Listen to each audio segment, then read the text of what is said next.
Hi there! Welcome to this special work from home release video, where we'll be covering calling microflows from nanoflows, simplified page modeling, as well as being able to copy documents between projects.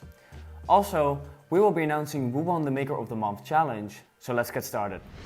Great news for native developers, because we're going to review one of the most requested features for native mobile apps, calling microflows from nanoflows. This way, you can interact with online resources such as calling a REST service or accessing and using some complex server-side logic, for example, Java actions. Keep in mind that calling microflows from nanoflows for offline apps works slightly different from what you're used to do with web apps. Check out the documentation for more details. You can find the link in the description below. Powerful UX for mobile apps can be achieved by using a button sheet, which is not available for everyone. We support two variations. The first is the modal button sheet.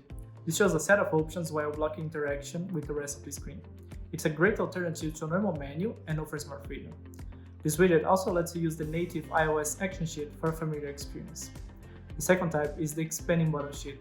This is a surface that is anchored to the bottom of the screen that users can expand to access a feature or task by dragging it to the top.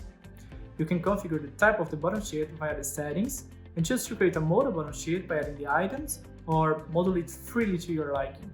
We've added a couple of building blocks to help you get started with some ideas. Data widgets in Mendix, like data views and data grids, introduce a context for the widgets they contain. Inside this widget, you can put other widgets that can show already the values of the context object. Nesting multiple of these widgets in more complex user interfaces causes developers to sometimes run into a limitation, where input widget can only edit an object of the direct data container. Starting with this release, we are happy to say that you can let your creativity run wild again, because an input widget can now edit an object of any of its parent data widgets, no strings attached. Consistency checks are important for building and publishing error-free apps to the cloud.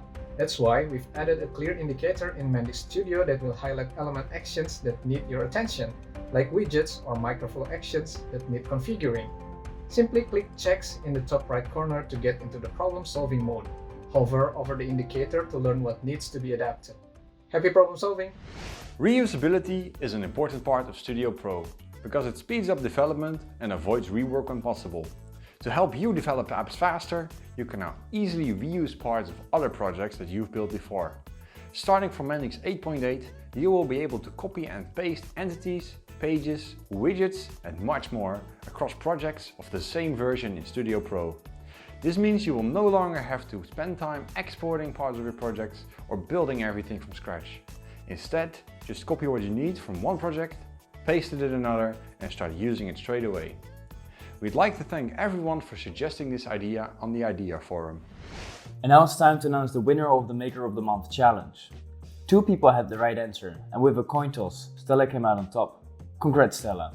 The max number of errors you can suppress is indeed 1336, as error 1337 has no error code and therefore cannot be suppressed.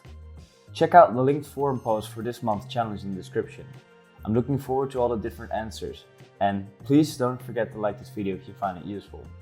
Thank you for watching and see you at the next release.